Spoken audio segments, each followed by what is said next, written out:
ठाण्याच्या किम्स रुग्णालयात 91 वर्षाच्या रुग्णांवर करण्यात आली जटिल हृदय शस्त्रक्रिया। विक्रोळी येथील रहिवासी 91 वर्षीय लीलाचंद पांचाळ हे त्यांच्या मुलाकडे ठाण्यात एका महिन्यासाठी राहायला आले असताना त्यांना वारंवार छातीत दुखणे, श्वास लागणे, अशक्तपणा आणि दैनंदिन कामे करताना अडचण येऊ लागली। त्यांनी किम्स हॉस्पिटल ठाणे येथील सल्लागार हृदयरोगतज्ञ डॉक्टर दीपक पाटील यांच्याकडे सल्ला घेतला।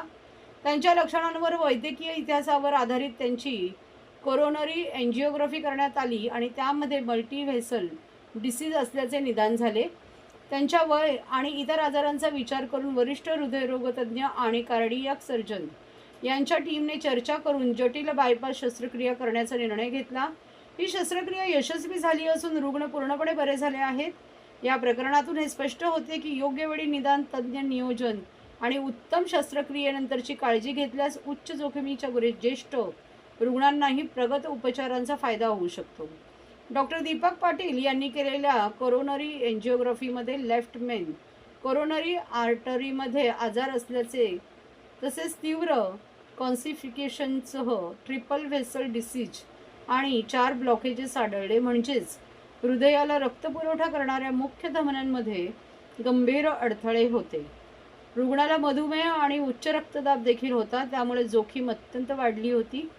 हे प्रकरण डॉक्टर BC कलमट यांच्या नेतृत्वाखाली ही शस्त्रक्रिया डॉक्टर सौम्य शेखर जैनासमंत सल्लागार कार्डियाक सर्जन यांनी यशस्वीपणे केली।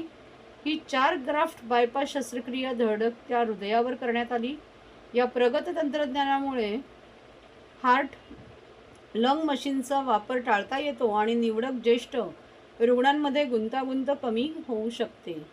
90 पेक्षा जास्त वयाच्या रुग्णांवर बायपास शस्त्रक्रिया करणे अत्यंत जटिल असते, कारण धमन्या कॅल्सिफाईड असू शकतात, उती नाजूक असतात आणि शस्त्रक्रियेदरम्यान हृदयाची कार्यक्षमता काळजीपूर्वक सांभाळावी लागते। यासाठी सर्जन, एनेस्थेसिया तज्ज्ञ, ICU टीम, नर्सेस आणि पुनर्वसन तज्ज्ञ यांचे उत्कृष्ट समन्वय आवश्यक असतो। कार्डियाक असेन्शिया टीमचे नेतृत्व डॉक्टर लीना ताई शेटे यांनी केले आणि शस्त्रक्रियेदरम्यान रुग्णांची स्थिती स्थिर ठेवण्यात त्यांनी महत्त्वाची भूमिका बजावली। एक तो ठाणा सिटी आणि ठाणा डिस्ट्रिक्टला हे मोठी न्यूज आहे, म्हणजे 90 वर्षाचा पण माणसाचा पण आम्ही एकदम सेफ बायपास करू शकतो। तुमचं समोर प्रत्यक्ष उभं आहे आमचं काका, आणि ही गोष्टी कोणाला पण जास्ती घाबरायला नको, बिकॉज आधुनिक पद्धतीने व्यवस्थित केलं तर सक्सेसफुल बायपास 90 साली पण करू शकतो। थँक्यू।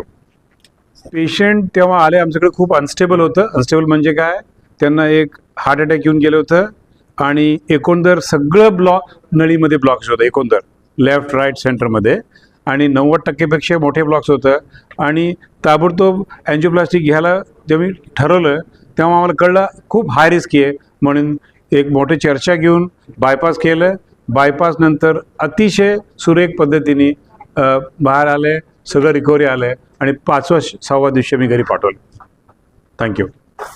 एक 90 साल के 90 इयर्स के मेल पेशेंट में जब ट्रिपल वेसल ब्लॉकेज होती है तो उनके ब्रेन के ऑर्गन्स, उनका ब्रेन, उनका किडनी, हार्ट, लंग्स सब में कुछ ना कुछ डिजीज़ होने की पॉसिबिलिटी होती है।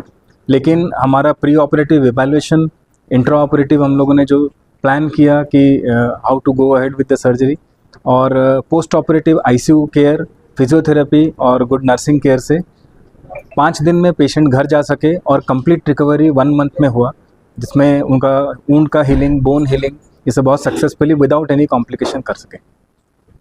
Thank you. आपके ऊपर सर्जरी क्या कैसे लग रहा है? अच्छा लगता है मेरे, अच्छा लगता है, तभी से दर्द लगा। नहीं, अभी बोलने लगे। हॉस्पिटल के बारे में क्या कहूँ? कैसे हॉस्पिटल कैसे लगा? अभी बहुत अच्छा लगा, अरे ये लोग का आभार मानते हैं। थँक्यू। म्हणजे या डॉक्टरांचा खूप खूप आभार मानतो मी की त्यांनी माझ्या वडिलांना एक नवजीवन दिलं आहे। आणि मी या मार्च महिन्यात रिटायर होणार होतो। मला आशा नव्हती की मी रिटायर झाल्यानंतर माझे वडील रिटायर होताना माझे वडील असणार की नसणार, म्हणजे एकदम मला भीती वाटत होती। पण या ऑपरेशन झाल्यानंतर माझे वडील माझ्या रिटायरमेंटच्या फंक्शनमध्ये ते सहभागी झाले आणि मला फेटा बांधून मला तिकडनं त्यांनी वाजत गाजत मला माझं रिटायरमेंट झालं आणि ते मला खूप चांगलं वाटलं. हे सगळं ह्या डॉक्टरांच्या अथक परिश्रमामुळे माझे वडील वाचले, त्या म्हणून त्यांचा मग हृदयपूर्वक मी आभार मानतो. थँक्यू.